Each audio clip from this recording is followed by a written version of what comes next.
యేసు శిలువలో పలికిన మూడో మాట. యేసు తన తల్లియు తాను ప్రేమించిన శిష్యుడిని దగ్గర నిలుచుండుట చూచి, అమ్మా, ఇదిగో నీ కుమారుడు అని తన తల్లితో చెప్పెను. తరువాత శిష్యుని చూచి, ఇదిగో నీ తల్లి అని చెప్పెను. యోహాను 19:26-27 వరకు.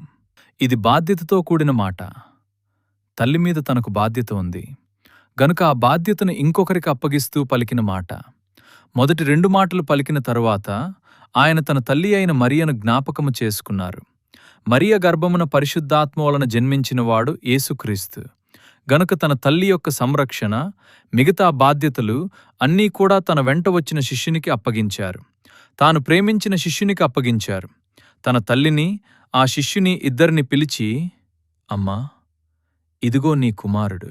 అదే రోజు నుండి నా బాధ్యతంతా ఈ కుమారుడు వహిస్తాడు అని పలికాడు.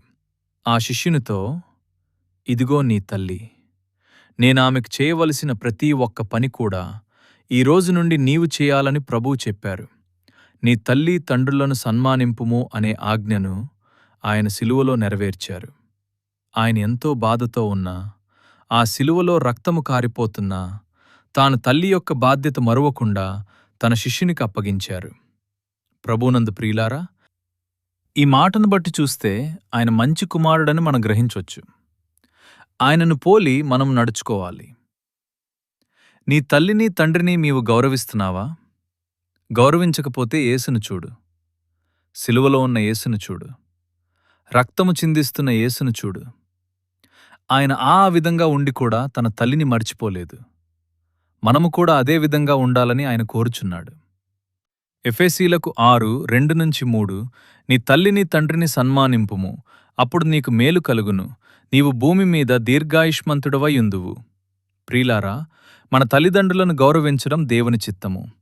యేసుక్రీస్తు శిలువలో కూడా తన బాధ్యతను మరచిపోలేదు. మనము కూడా ఆయనను పోలి నడుచుకుందాం. ఈ సందేశం మీ హృదయాన్ని తాకితే ఈరోజే ఒక నిర్ణయం తీసుకోండి. మీ తల్లిదండ్రులను ప్రేమించండి, గౌరవించండి, సేవించండి. ఈ వీడియో మీకు ఆశీర్వాదంగా అనిపిస్తే లైక్ చేయండి, షేర్ చేయండి. మరిన్ని ఆత్మీయ సందేశాల కోసం సబ్స్క్రైబ్ చేయండి. దేవుడు మిమ్మల్ని సమృద్ధిగా ఆశీర్వదించును.